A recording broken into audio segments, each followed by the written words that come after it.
विराट कोहलीची team India England विरुद्धची 3 one day सामन्यांची मालिका जिंकण्यासाठी आता सज्ज झाली आहे।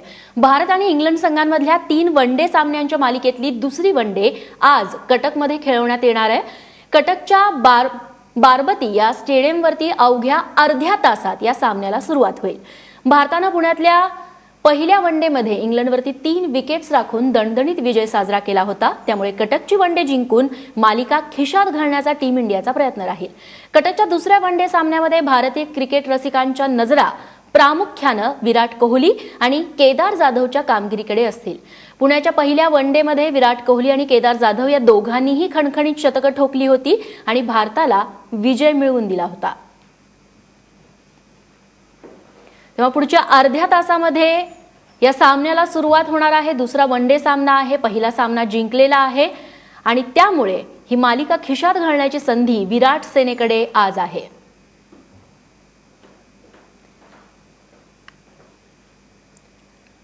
तेव्हा आज मालिका जिंकण्याची टीम इंडियाची संधी आहे। 1-0 अशी सध्या टीम इंडियाने आघाडी घेतलेली आहे आणि आजचा सामना ही जिंकून ही मालिका खिशात टीम इंडिया नक्कीच घालू शकते। विराट कोहलीकडे सध्या धुरा आहे कॅप्टन्सीची आणि त्यामुळे विराट कोहलीचं देखील नेतृत्व पणाला लागलेलं आहे। दरम्यान आता जी माहिती हाती येते त्यानुसार इंग्लंडने टॉस जिंकलेला आहे आणि बॉलिंग घेतलेली आहे।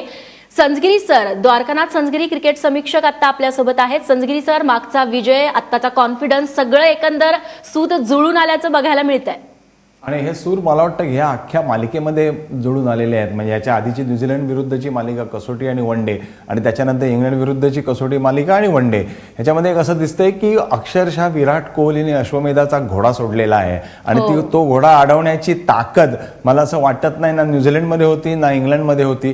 कारण ज्या पद्धतीने भारतीय संघ जिंकतोय, ज्या कॉन्फिडन्सने जिंकतोय आणि असं जिंकण्याचं महत्त्व असं आहे की तुम्ही 351 पहिल्या मॅचमध्ये चेस करत होता, 4-83 वगैरे परिस्थिती होती आणि एक नौखा मुलगा उभा राहतो आणि अक्षरशः ज्यांना पिसं काढणं म्हणतात त्याप्रमाणे तो इंग्लिश गोलंदाजी जी पिसं काढतो ते सुद्धा धावाचा पाठलाग करताना हीच एक गोष्ट दाखवते की ह्या संघामध्ये कुठलाही एक खेळाडू उभा राहू शकतो आणि ताकदीने भारतीय संघाला जिंकून देऊ शकतो। म्हणजे भारतीय संघाला फक्त एकटाच विराट कोहली हा मॅच विनर नाहीये, तर अनेक मॅच विनर या संघामध्ये निर्माण झालेले आहे आणि ती भारतीय संघाची ताकद आहे।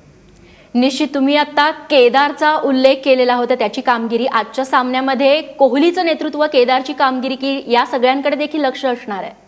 प्रश्नच नाही, कारण आता केदारनी एक स्वतःसाठी सुद्धा एक मोठा स्टँडर्ड उभा केलेला आहे। म्हणजे न्यूझीलंडच्या मालिकेत आपण बघत होतो की केदार विकेट्स काढत होता आणि ज्या वेळेला संधी मिळाली त्यावेळेला त्यांनी रन्सही केल्या, पण तो ज्या नंबरवर बॅटिंगला येतो तिकडे त्याला फार मोठी संधी मिळत नाही। म्हणजे छोट्या छोट्या पण चांगल्या इनिंग्स खेळायला त्याला मिळतात, पण इथे संधी अक्षरशः चालून आली, म्हणजे याला सुवर्ण संधी म्हणतात। पण नुसती संधी चालू देऊन उपयोग नाही आहे, त्या संधीला पटवायला लागतं, त्याच्यावर प्रेम करायला लागतं आणि मगच त्या संधीशी तुम्ही लग्न करू शकता।